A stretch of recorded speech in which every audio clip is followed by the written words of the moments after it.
Hey guys, it's Josh, and welcome back to the Not So Bad Bachelor Pad, your favorite podcast for learning how to balance between being a functional adult and a raging dumpster fire. Some days we're all a bit of a dumpster fire. Joining us inside the Bachelor Pad today is yet fun Wijk. And guys, you are in for just an amazing conversation because today I think we're going to touch on a few topics that I think a lot of you have been asking me about that I don't always have the answer to, or you're tired of hearing my perspective. So, yet, welcome to the show. Thank you so much for making time for us this morning. How are you doing today? Yeah, I'm super excited to be here. Thanks so much for making it happen. And I still think it's so funny how big of a time difference we have, and we still made it work. Honestly, it's so funny. I feel like the bigger the time distance, the easier it is. You're just starting your day. I'm just ending my day. So there's nothing in the middle, nothing really to disrupt this. Now, for all my listeners who don't really know you, where are you based out of right now? Yeah, so right now I'm based in Bali in Indonesia. I've been here for the last 4 years on and off, but now recently more, stabilized here. Also got my own house here. So now I really see this as my base. And originally I'm from the Netherlands, from a small town in the north. Yeah. Okay, so I can only imagine the plethora of reasons that brought you to Bali. But was it school? Was it work? Or did you just think you needed a change? Yeah, so actually, it's a funny story. When I was young, I wanted to become a police officer, but actually a spy. And it wasn't possible in the Netherlands because this education was kind of, you could only do it if they could calculate that there are jobs in 5 years. So it was like a freeze. And then I finished high school and I had to either take a gap year or choose something else. Then I very randomly heard that my sister's friend, she basically went to do this study where she could go to Bali, Bangkok, South Africa, Doha. I was like, I have no idea about this study, but I feel intuitively like I should do this. So that's when I started hospitality management because that was one of my other aspirations, to be a business owner like my dad. And this was like a business bachelor, but more fun because you could go in your third year to basically for 6 months, you could go to two locations. And that's when I chose Bali and Bangkok. And then here in Bali, this is for me where I really saw people working online. I met travel bloggers. So from that moment, I started to figure out, how to work online, how to also live that laptop lifestyle. And then as soon as I graduated, from this study, I moved back to Bali with nothing to figure it out. And again, it was really because of this weird gut feeling, the intuition that just told me, Chet, I think you should just go there. And I think this is the place for you. And of course, I loved the culture, the weather. The Netherlands is a bit cold sometimes, but for some reason, Bali just always really pulled me in. And yeah, it has been amazing to be able to come here so often now the last years. I don't know anybody who tropical weather doesn't speak to them in some sense, especially at that younger age. Yeah, I want to travel. I want to see the world, get out there. When an amazing opportunity like that presents itself, you'd have to be wild not to take it. Yeah, totally, totally. So I have to give you mad props for the fact that you wanted to be a spy when you were younger. You I know, still kind of do low key, but it's okay. that would be a cool job. They have made it to be quite an interesting career path. Especially when you're younger, you get a lot of people wanting to be firemen or women, police, dentists, doctors, but nobody really ever steps out and says anything adventurous, fun. Yeah. Like I had a kid in my class, she was like, I want to be Indiana Jones when I grow up. And I was like, you know what? It's like, that's not for me, but that sounds cool. Yeah, So I exactly. was like, being inspired. Yeah, I still kind of have it, that I sometimes think about what that career path would have looked like actually waiting for the police, to open because you have to go to police and then I think detective level. And then I don't know how you would become a spy, to be honest. But sometimes I still think about that double life. Like, yeah, what would I be doing right now if I was a spy, Like, what would that life look like? But in the end of the day, I'm so happy how everything turned out because obviously a lot of things happened in the world as well a few years after that. And I think that also showed me that during that time being police officer, I don't think I would have had a good time telling people to put their masks on and, uh, let's say that period of, history. So, I think about it a lot and I feel like the universe or my gut feeling did steer me in a way that kind of protected me from all of those things happening. I think my career would have looked super different if I was either in police or hospitality. And I would have probably suffered a lot during that time. But because my business was online, luckily I was able to thrive and actually build more. So funny to think about it. No, it's great. I always say to a lot of people that COVID era it had its true highs and lows. Mhm. It was a scary time for a lot of people and it really changed our society. But at the same time, some of my best personal and professional years happened during COVID. Yeah, I was like, same. we started the podcast, we started our business, which really took off. Yeah. I went on quite a few dates for you guys who've been here since day one. I think in 2020, I averaged like 20 plus dates, first dates.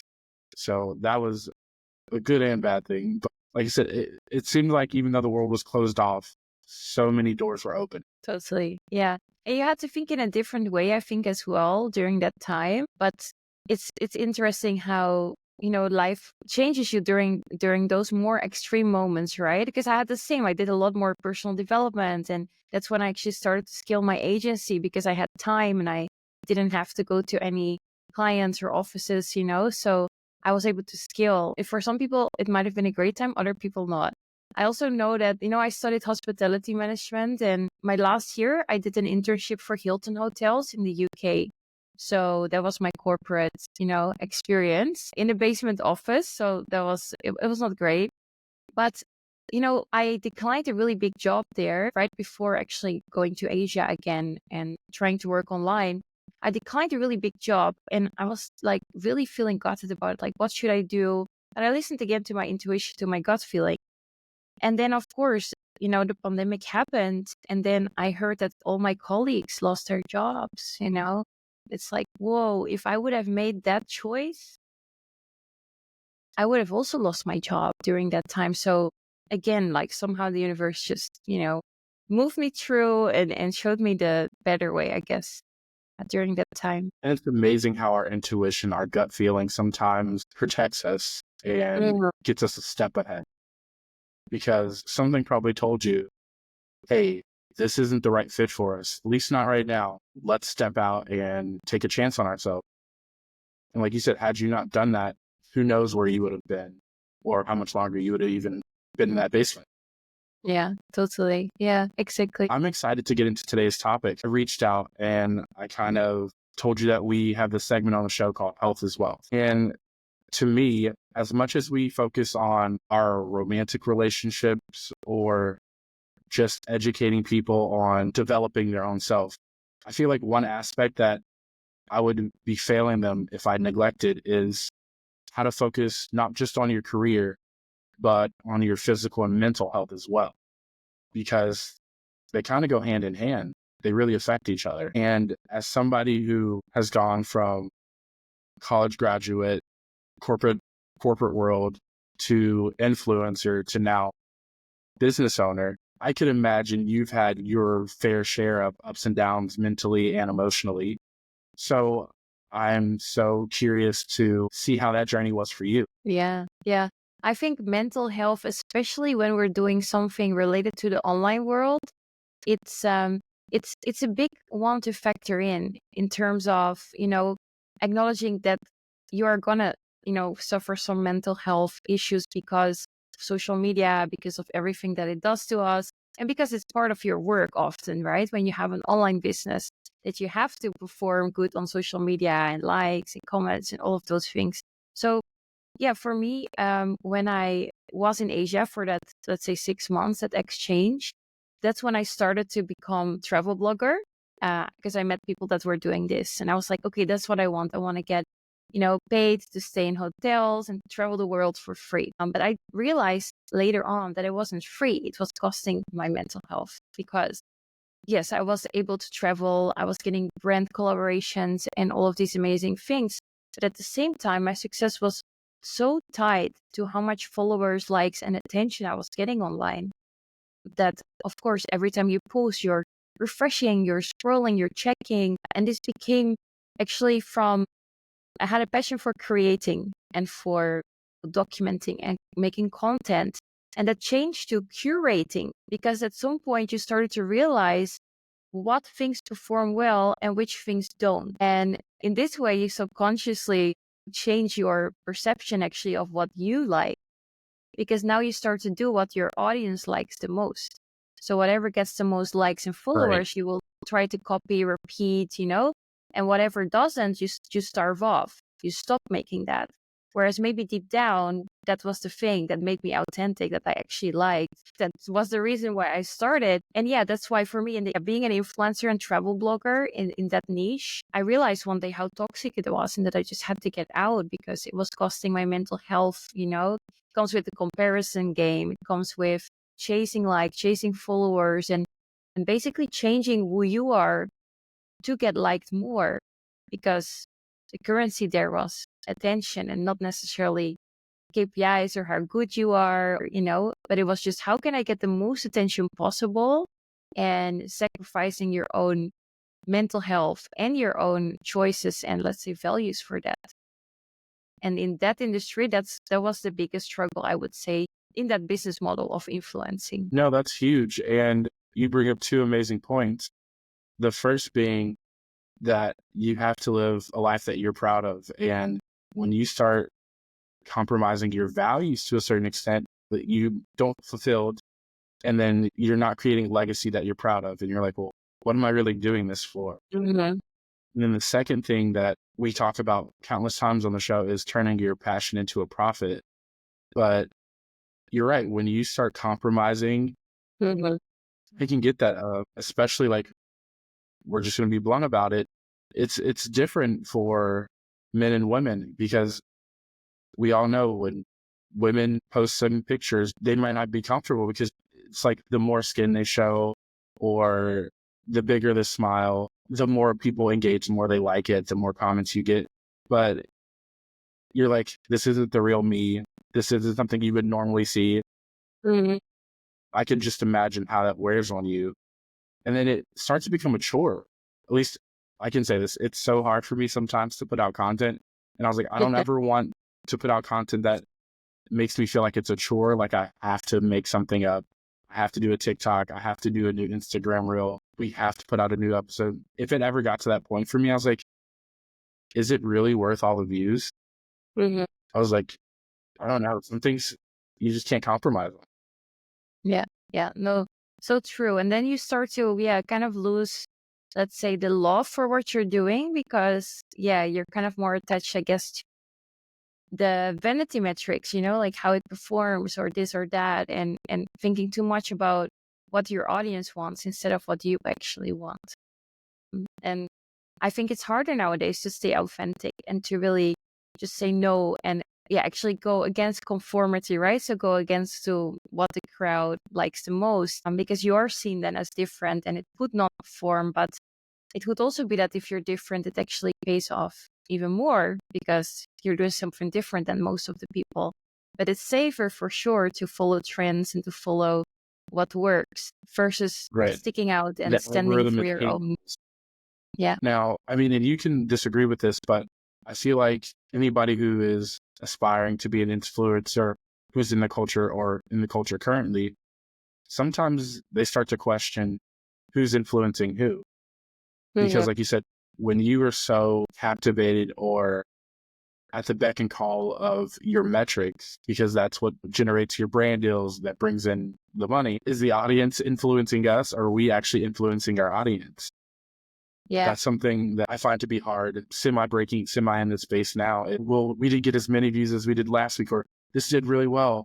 This didn't. Should we start doing more of this? And I just always remember my audience will find me when they're ready or at the right time. So I was like, no, I'm going to keep putting out this certain thing, but not a lot of people can maintain that mindset, or they're so ready for that instant gratification of, oh my gosh, I hit 1,000, hit 1,000,000, I hit whatever number they're looking for, that's the only thing that starts to matter. Yeah, I think it's very much kind of, first thing is like being very clear on your why, like why you start something, and then being able to maintain that same level of purpose and dedication and like the reasoning behind.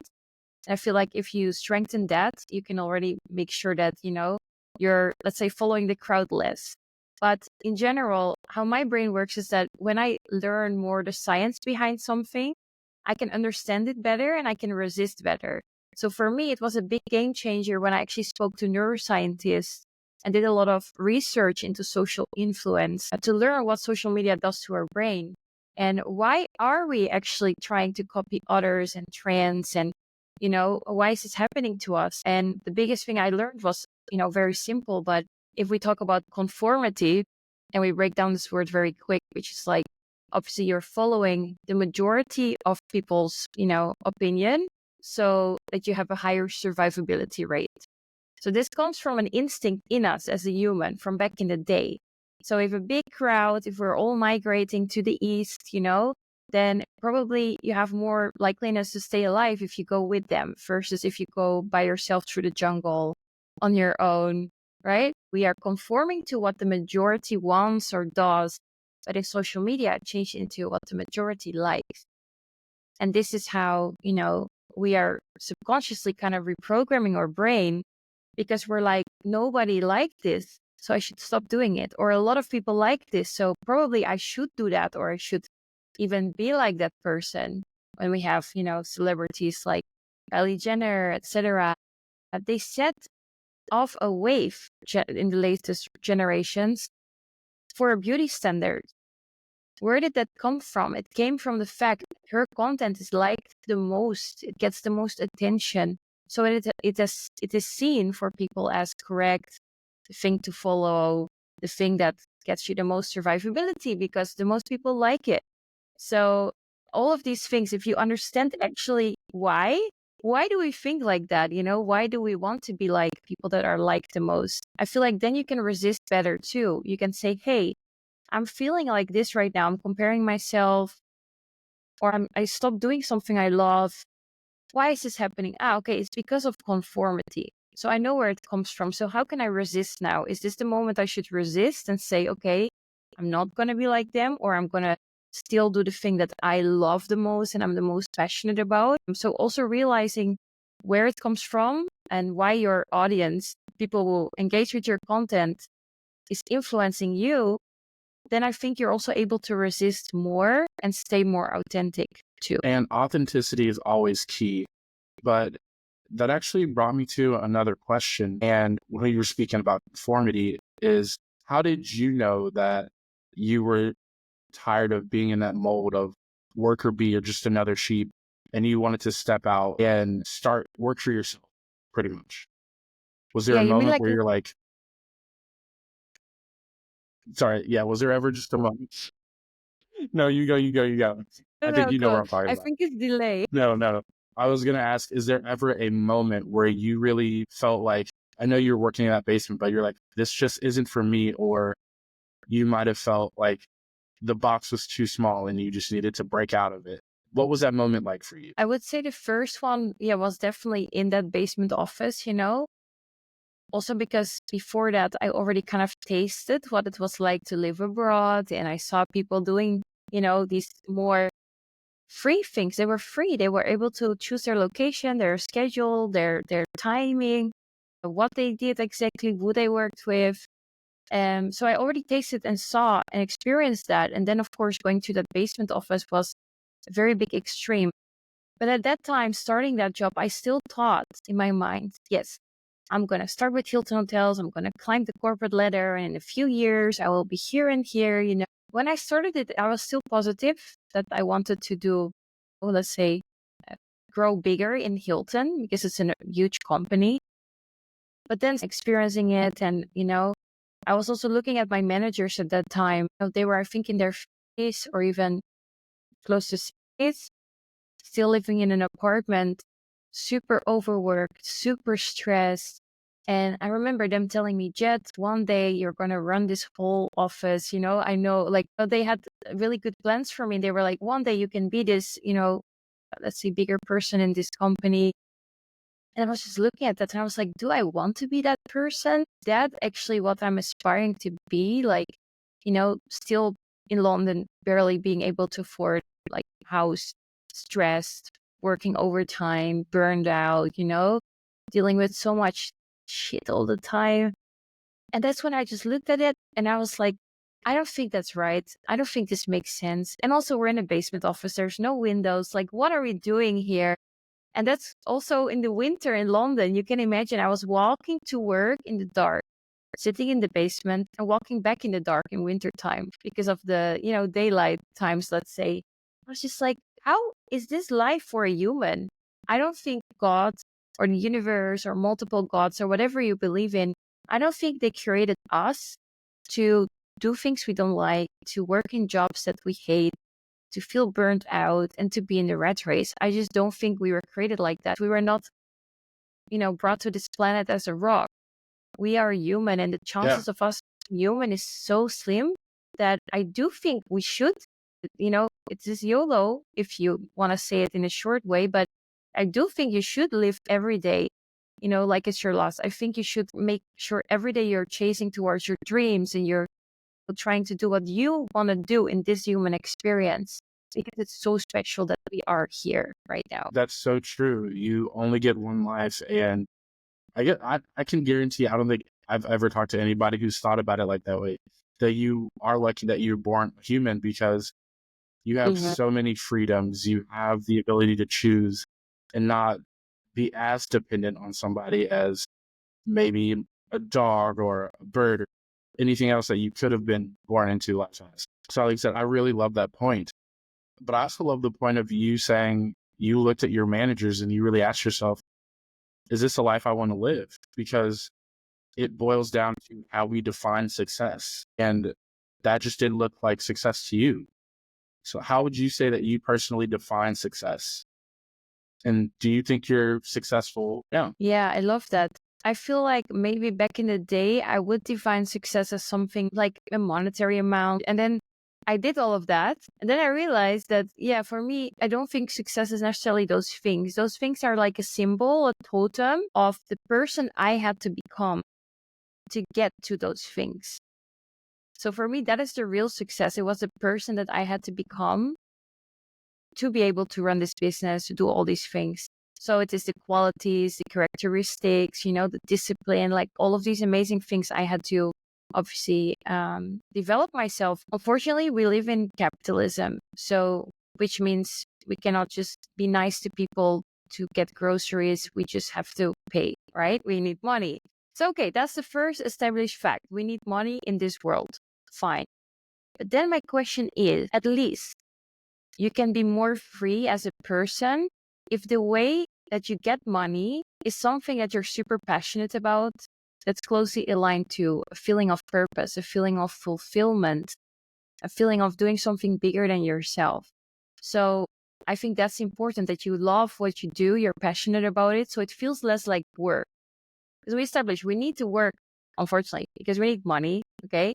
But then if we want to be free as a person, at least if we can work on things we love, we have a more free life because it feels less like work. The second one then is freedom in terms of, for me, location, the times you're working, who you're working with. So for me, success boils down to being able to design your own life the way that you like to. So doing the things you like to do. And then let's connect it to money, because we do need money in this world. But at least let's connect your passion to a niche and then make a business out of that. And then after that, okay, how can we make sure that everyone has their own schedule in terms of what works for your body, what works for your personality, what do you prefer, which times do you prefer to work? Wow, at least if we can decide that, I will feel more free. And now location. I was born in the Netherlands. But does that mean I have to live and die there? If I really don't like the weather and I maybe necessarily don't love the mindset, some of the people there now anymore, do I really have to confine myself to that box? I'm Dutch, so I should live there. Okay, so this is why I believe in a lot of ways an online business can actually be that key for people to find that type of purpose, fulfillment, and freedom, living wherever they want, working the times that fits their body and their health and however they are wired. And then, of course, also being able to choose who you want to work with in terms of clients or businesses. So again, you are just always living in alignment with what does Jet want to do? This is my human experience. What do I feel like? What's going to make me happy today? And then I think that could be seen as success, that you are free. Yeah. I love how simple you made that concept out to be. The fact that you define success as being able to create the life you want, or, live life on your standards pretty much. And you're right. We do need money. We do live in a capitalist economy, but ultimately success equals freedom. You're right. The more you're free to do whatever you want, be where you want, have that house or apartment you want, a lifestyle, they're pretty much synonymous with each other. But on top of living in a capitalist society, I think we're actually moving to a more entrepreneurial society as well. You see a lot of people, whether they are influencers, whether they are coaches, whether they are business owners, really starting, we're seeing a reemergence of small businesses. People are tired of working 9 to 5s and they want to start working for themselves all over the globe, not just in the States, not just in Bali or the Netherlands. And with that, I think it's really important for people to understand that it's not going to be easy. There are definitely going to be some hard conversations, hard times, and you're going to have to put some long hours. But after you do that, you're right. If you can align your passion with that business idea, it's not really working as many days or as much, because you're doing something that you are enjoying. You're meeting new people and you're getting paid to do it. So I was like, it really is. That's the best solution. I was like, I don't suggest that everybody become a coach, but I was like, coaching has opened up my schedule to live a different life. Same with working in marketing, like your business, or being a YouTuber. I don't think I could do it. I don't think I could be in front of a camera that often, like 3 days, vlogging or documenting every single part of my life, because I do like to keep some things private. So whatever form of business or entrepreneurship that you choose, make sure it's one that you're comfortable with and aligns with your passion and your values, because you won't see much success if you feel like you constantly have to compromise, like we spoke about earlier, or it's something you really just don't care about. I was like, if you never play or watch golf, maybe you shouldn't start a golf podcast, or you could become a golfing instructor. I don't think that. Totally. And that's the danger as well, that, the shiny object syndrome, because we have so much content now online about starting an online business. It can, first of all, paralyze people because they see so many options, gurus, and all of this are like, oh my God, I don't know what to choose. Secondly, they might actually kind of choose wrong, because they might choose what they think is easiest versus really looking inward and asking themselves, what suits me? What suits my current capabilities, qualities? Where do I want to go? Do I want to live the life of that person actually that I'm trying to, be as? And I think that happens a lot now online. And you're right. Please do not become a coach. We have so many of them. Become a coach if you have mastered a skill or a craft or something for a few years. You have the right social proof, aka you have done the numbers, you have the evidence, or, because it's true. I also don't think it's the solution now that everyone should create a course on something that they learned yesterday. And this is what we are also seeing now, right? It's like, what do you mean? You can teach me how to get to 100K months, but you just had your first 100K month yesterday. So how are you that confident that you can literally teach me the same? It doesn't make sense, right? So this is why it's so important for sure to stress that there's so many business models you could choose. Look at what aligns the most with you. If you are a complete beginner, I would suggest something that is more beginner friendly. And then when you're nailing it, you mastered the skill and you have, like I said, some sort of proof that you are actually the expert, then totally become a coach, a teacher, educator, mentor, potato. But I would say, don't just choose it because everyone is coaches nowadays. There's many more options and you should do what feels and what matches, your current skill set and where you want to go as well. Yeah. I mean, that's big time truth right there. Not everybody's everybody's journey is different, and we all hit different milestones at different points. And I love that you brought that up because some people are afraid to say it, but I'm very Dutch. your business. Well, we need more Dutch for that. No, like you think if you just had your first big month last month, and then you'll say, "Hey, let me show you how I did it." I don't know if that's really the best thing because anything can happen one time. Luck is a real thing. It's a phenomenon that happens. But can you consistently have big months? Can you consistently see returns? Have you consistently proven that whatever you're going to be coaching or the guru for, or that you were bringing attention to, how often are you being able to make that thing a reality? That's what I determine or I look for whenever I'm looking for a coach or I'm watching somebody's page is consistency. Like, I call it the 10% rule. So I feel like it's a good metric, to use as well when you're looking for a coach. It's like, I think you are capable to do 10% of what they are doing. Let's say they are doing 100K as a coach, then they could be teaching you how to get to 10K consistently. That's a very relevant and realistic metric, the 10% rule. But again, yeah, if you say, I'm at 100K, let me bring you there too, and you haven't done that for, let's say a very long run, it's just not realistic to teach that. And I feel like let's say that's the money niche, but if we talk about maybe health, because there's also a lot of fitness coaches, fitness influencers popping up. And that's also my question. Okay, you got your body to this physique with that diet that works for you, but are you actually like a qualified PT, nutritionist? Have you actually researched and analyzed other body types? Because again, like become like me, but there's only one me.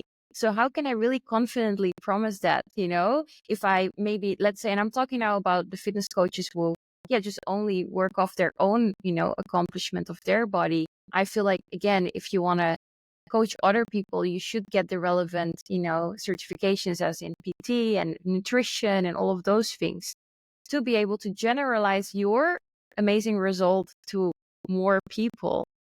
So it's not just even in the money niche. I think it's in every niche. You just need to make sure that, you actually know your stuff and that it's not just your success that you want to copy for everyone. But if you want to do that, be realistic, and say you can get to something close to mine or 10% of what I'm doing, but not necessarily the exact same. That, for example, took me 8 years to get to this level. So how can I tell you that I'm going to teach you this in 3 months?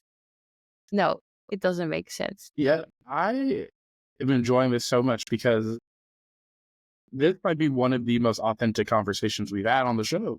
And you're bringing up valid points, which makes it hit all harder. I think you said this, or you've talked about this before, that you've used coaches before for business in your personal life. And I can't remember who we talked about it with, but one of the biggest things for me is I'm not saying that you need each and every credential possible, but degrees, certifications, credentials, those things kind of do matter because you're right. It shows proficiency in a subject. And that's what's going to help people buy into whatever you're talking about is you're proficient and you're consistent. And I like that 10% rule because as a coach or as an influencer, they're like, I look like this, I live this lifestyle. And I was like, but you didn't start this just today. You didn't walk out of your house and be like, I ended up in a plane in Bali on a beach making millions. I was like, you're right. No, it took you some time to get there.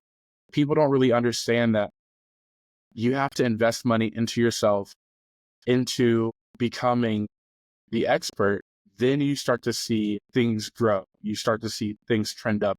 Like I said, you're proficient in it. You actually know what you're talking about and you feel confident about those things. Besides that, can you give a couple tips on how somebody who's just starting out could potentially scale their business, or a couple good steps that took you from this is something I do for a hobby to, okay, this is what an actual career requires?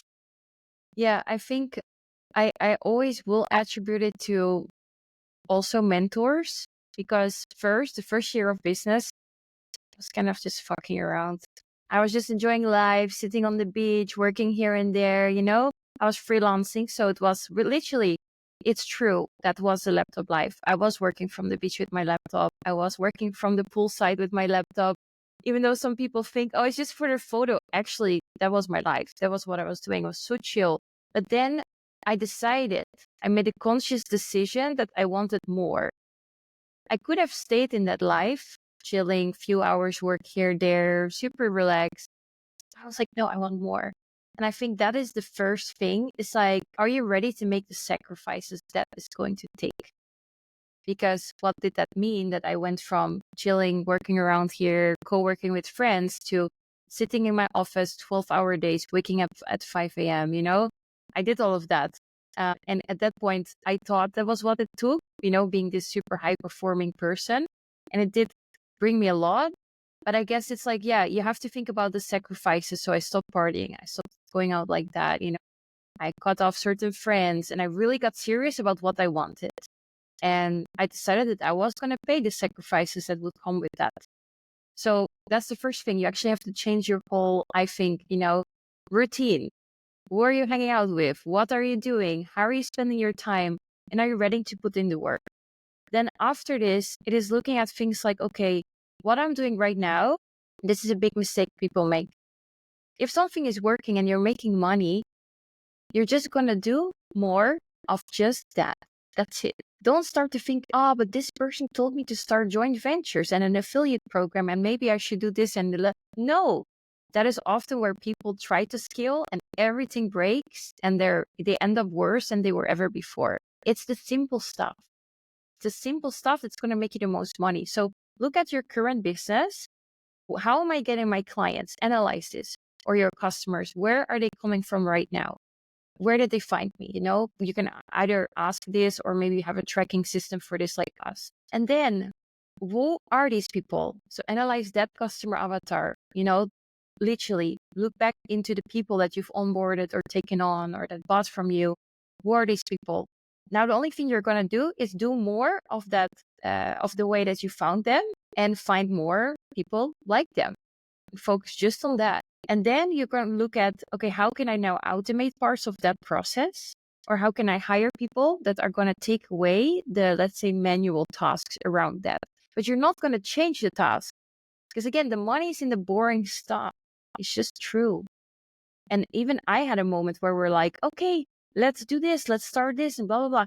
And everything actually went down because, again, we realized we stepped away from the basics. And as soon as we went back to basics and it's the boring stuff, everything went up again. So that is really important. So find out what are the boring basics that are bringing you money. Make sure you focus on that and you keep doing it. How can I automate it / how can I hire and delegate for it? And then depending on your business model, this could turn into then an agency style if you're, like us, providing and offering services online.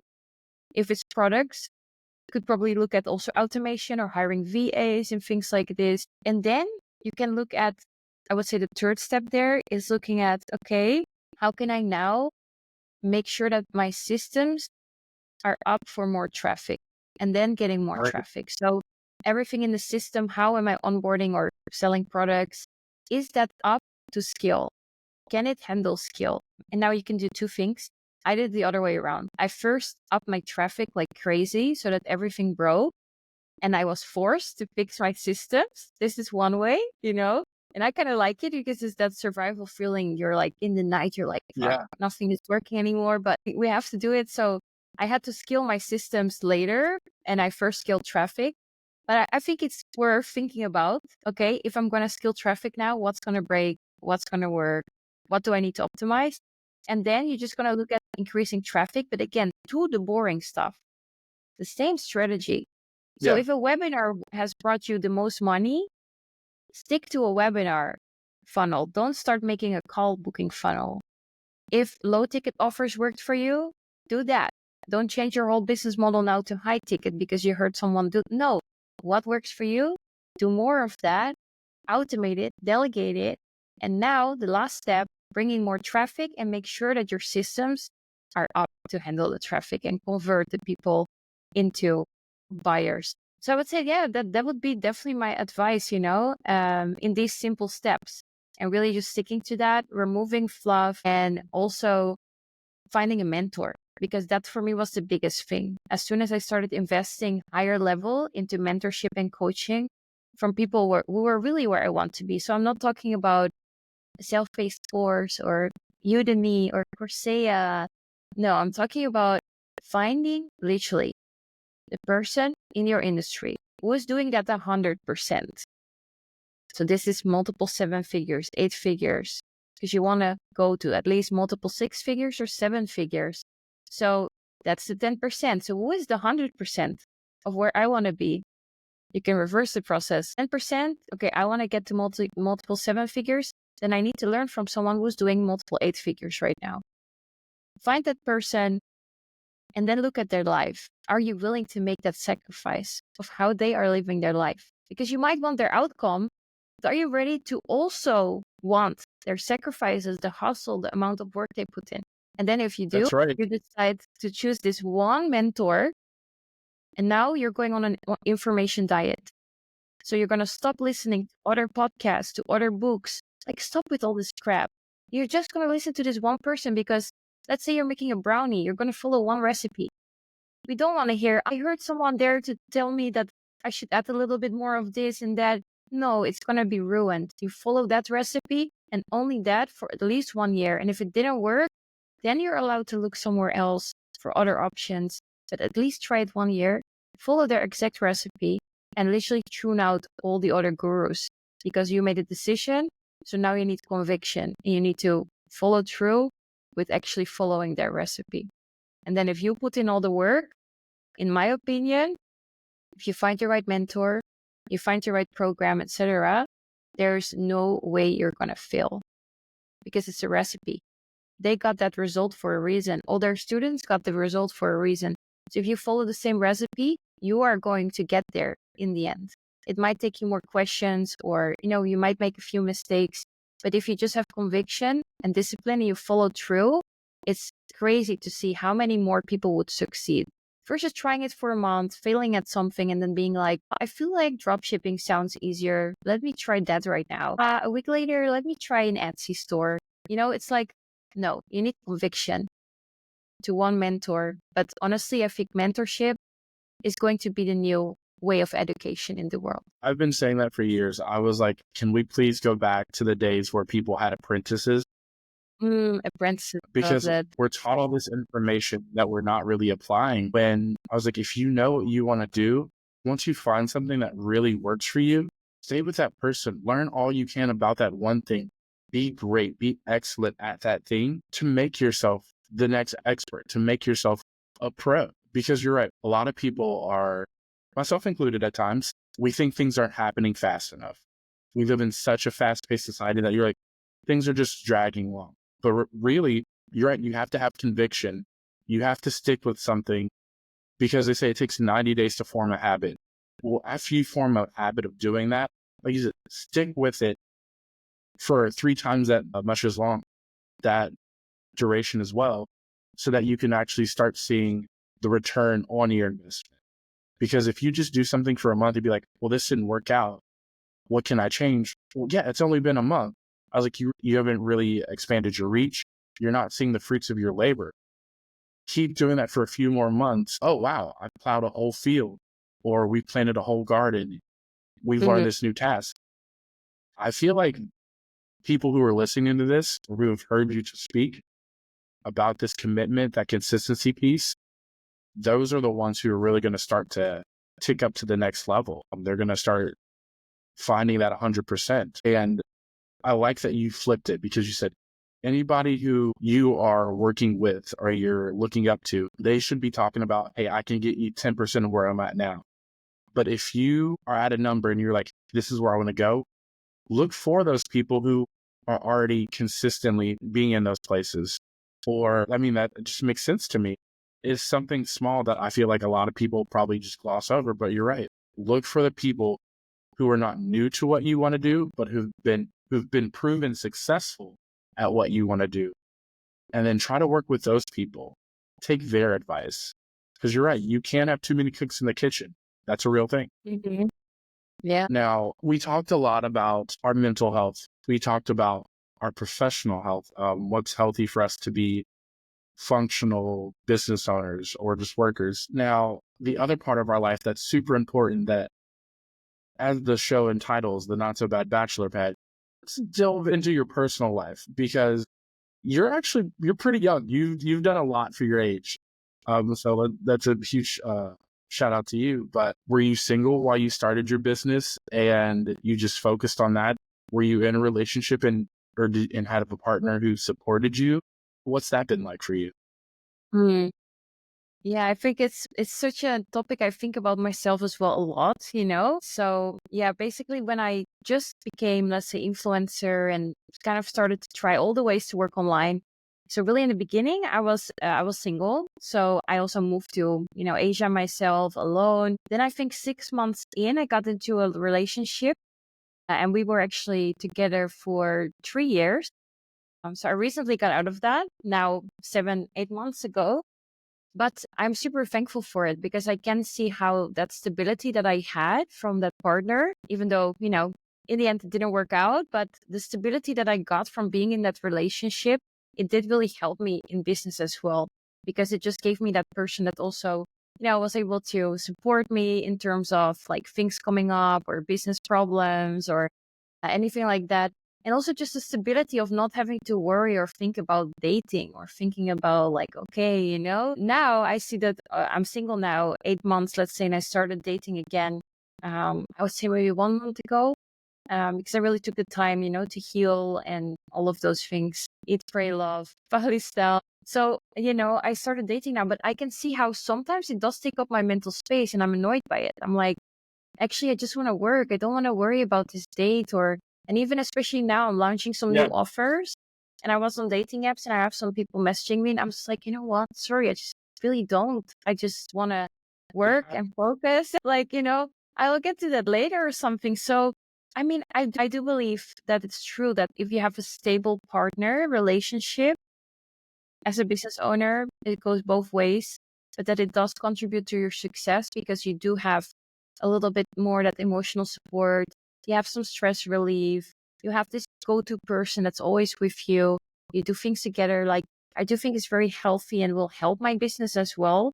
But at the same time, I'm also at a stage now where I'm very picky and my requirements have become a little bit more maybe special to meet.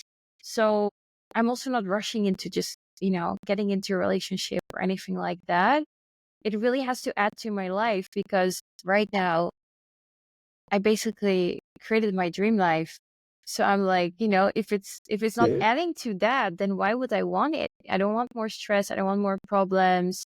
And then the other side, I created a certain quality of life that I also would not want to, step down from. So let's say that's why dating has been a bit interesting lately. But one good thing to mention, which is I think interesting, but it's maybe a too long topic, for today's episode. But I had this really big shift as well in the last month where, I came back from this book tour that I did, my TEDx talk, all the bells and whistles, all the things I dreamt of as a kid and had on my vision board for years.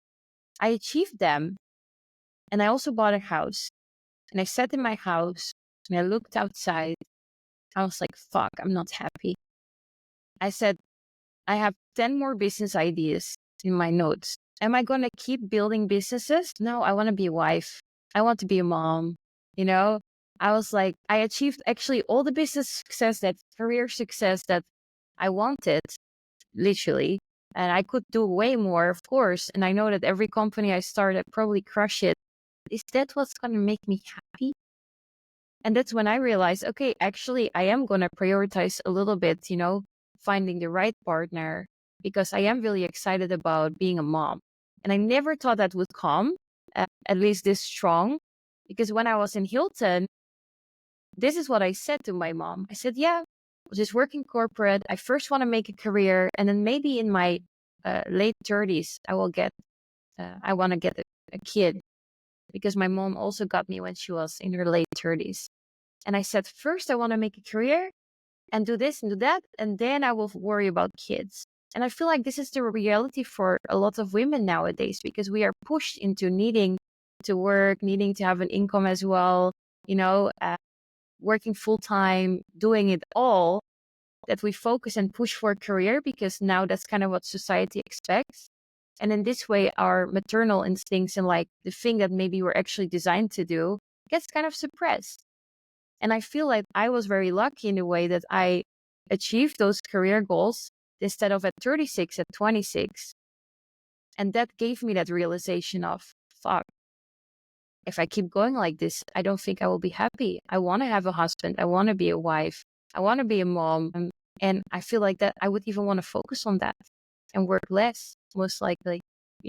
Actually, I kind of do like the idea of focusing on raising a family and being a mom. So that has been really interesting and also interesting in the way I date as well. Yeah. I mean, I can imagine, and that's not to say, like you said, you're almost, in a sense, 10 years ahead of your goal.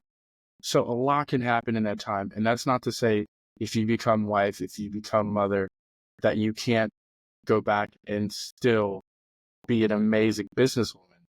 Those things aren't necessarily mutually separate. So you can still start 10 more businesses after you've started a family. Or who knows, after you start talking to you for an hour, I would be a fool to try to limit you. You have so much potential. You have such a wealth of knowledge. You've shown that you have commitment, you have ambition, you have the drive. So I'm going to say this, nothing is impossible. Is it going to be easy? No, but if you don't like, Yeah, I look at it more now like also health. So it's important to realize like what I did to get to where I am was extreme high performance, crazy shit, 5 a.m. wake ups, cold shower, all of it, because that's also what I thought it would be. And even later when I changed my routine to more, what works for me, still the amount of stress, responsibilities, anxiety that comes with building a business at this scale, when I was actually struggling more, let's say in business, losing hair, my skin was horrible. I could see what it was doing to my body. And I actually think, I don't know if I would be able to hold a child under this level of stress. And this is why I'm saying that's like, we are different, men and women, we are just different. And in this way, we are able to make a beautiful baby. But is it healthy to do it under the amount of stress of building a bazillion-dollar businesses and keep pushing? And this very masculine, like, we need to make sales, we need to make money, we need to do this and that is what I'm talking about. Like, of course, I will never not do anything. I'm super ambitious, you're right, but maybe in a different way. For example, I love public speaking. I love podcasts. I love making YouTube content. I would love to educate and share. And even I'm working on starting charities to help people in third world countries to learn digital skills. This is the type of fulfillment that sets my heart on fire. Does that necessarily correlate to making a lot of money? It's a different way of working. So I would love to keep doing those things out of a passion for it, but not having this level of stress when I want to start a family. That's definitely something, I'm thinking about, which means that I have to make my businesses more passive, so less active, and make it more simple maybe. The other thing could be that I need to find a husband who makes more than I do now, so that I also don't have to worry about, let's say, decreasing my life quality compared to what it is now. So yeah, those are things that I guess make, for me at least, dating a bit more complicated, because I'm not saying I couldn't be with someone who makes less than me, but I don't think I could be with someone who's still in the basement office making, 4K a month. And like, no, of course I need to be with an entrepreneur who also has something going for him. Yeah, like I said, my perspective changed from like, I was like, I need to have it all, the business, working, kids, da. Now I'm like, if people want to have it all, you can. But I've been on the flip side already and saw what it did to my body to have this high career and business, that I am choosing to say and be open about it and say, I don't think I want to have it all. I think I want to have the things I'm passionate about, and I don't want to work as much. And I want to focus on raising a family and being a wife in the next years. So for me, that's, besides business goal, it's what I'm really excited about, to be a wife and a mom. Yeah. I completely understand that. Sometimes a good life is a simple life. You don't need 1,000 different things. You just need 3 really important ones. Dating is hard. We've covered that over the past few years, and I don't think it's going to get any easier, unfortunately, but that's part of the journey. And you're right. I think you have healthy boundaries. You have a realistic and a good goal to find somebody who wants to meet you where you're at. You don't want Mm, to, for lack of a better word, settle. You don't want to, I don't want to say provide, but you're not looking to take care of somebody. I was like, you want an actual partner, like I said, who can meet you where you're at, who also wants to start a family, and then who can fuel your ambition and vice versa. So I know a lot of entrepreneurs who are like, I don't think I could date somebody who is not of the same mindset, because you're right. We're a different breed of person. The way we think, the way we act, what drives us, how we live our lives. So totally. hopefully anybody listening in Bali, I know you were thinking about, you get anybody over there in that side of the world. If you're listening and you're doing okay and you have your own business, maybe you might run into, yeah. Slide into the DMs, Listen, if you're coming in our DM, come in strong, guys. You got to come in strong. No, before we get out of here, because I don't want to take up your entire morning. I mean, even though this is like the best way to start it early for you, Totally. I would just like to know if you have anything else new coming up besides trying to balance your dating and your business life. Yeah, I mean, so business wise, and also even like my travel plans this year, I'm really decided now after this crazy book tour and all of those things I did in the US, that I'm like, okay, I'm gonna stay grounded here for a little bit, which also meant that I'm able now to make some really cool new offers. And so we are adding some offers to our offer suite to try and obviously serve even more people in our audience. And I'm really excited about that. Also starting to do more authentic content and podcasts and, YouTube content as well to just share value. So I'm really excited that chapter. I just want to do less PR and less, fluff. I just want to actually focus again on my mission, which is helping people be free, helping people design their life. And for that, yeah, we are focusing on really exciting offers. So I cannot wait to launch that. Probably definitely before the end of this year that we will add some new amazing e-learning and courses to our offer suite. Well, that is fantastic. Can you let us know where we can find you? I know people who are always eager to start that next journey. Yeah, definitely. So my website is jetvanwijk.com. So it's literally my full name.com. And my Instagram is jetvanwijk with an X behind. And, I would say, again, you have to really think about what online business model suits you the most. What do you want to do? So no pressure. But if you'd like to know how to sell high ticket services, so either as a newbie, as a freelancer, or maybe you're an agency owner and you want to scale, or you're a coach and you want to actually grow coaching business, then that's my game. It's really how to sell high ticket services and how to scale those business models. And if that's something you're interested to learn more about, then feel free to book a call with my team and then we'll happily see, if this could be the right fit for you. If you want to take yourself to the next level, you got to be willing to spend a little bit of money to do so.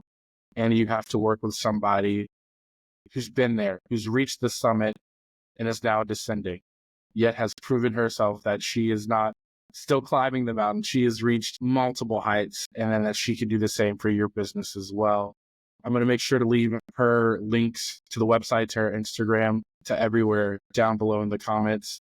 Don't forget to leave a like, because we need to know how much you enjoyed hanging out today.